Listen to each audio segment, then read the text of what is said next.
اعوذ باللہ من الشیطان الرجیم بسم اللہ الرحمن الرحیم فلما جہزهم بجہازهم جعل السقایة في رحل اخیہ ثم اذن مؤذن ایتها العیر انکم لسارقون۔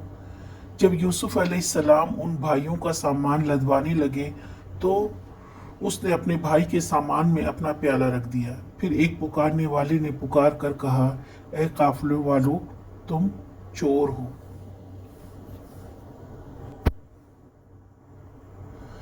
پھر جب ان کا سامان تیار کر دیا گیا، غلہ وغیرہ لاد دیا گیا، تو پانی کا یا اناج ناپنے والا برتن ان کے سامان میں چھپا دیا گیا۔ اور جب وہ چلنے لگے تو کام کرنے والوں نے برتن نہ پا کر آواز لگائی، رک جاؤ قافلے والوں، تم نے چوری کی ہے۔ یوسف علیہ السلام نے موقع پا کر برتن اپنے چھوٹے بھائی کے سامان میں رکھ دیا تاکہ جب وہ چوری کے الزام میں پکڑا جائے تو اسے روک لیا جائے گا اور اس طرح ان کا بھائی ان کے پاس رہ جائے گا۔ ان کے کام کرنے والوں کو نہیں معلوم تھا، انہوں نے بہت ڈھونڈا، نہ ملنے پر بھائیوں کو آواز لگائی، اے قافلے والو رکو، تم نے ہمارا سقایا چرایا ہے، تم چور ہو۔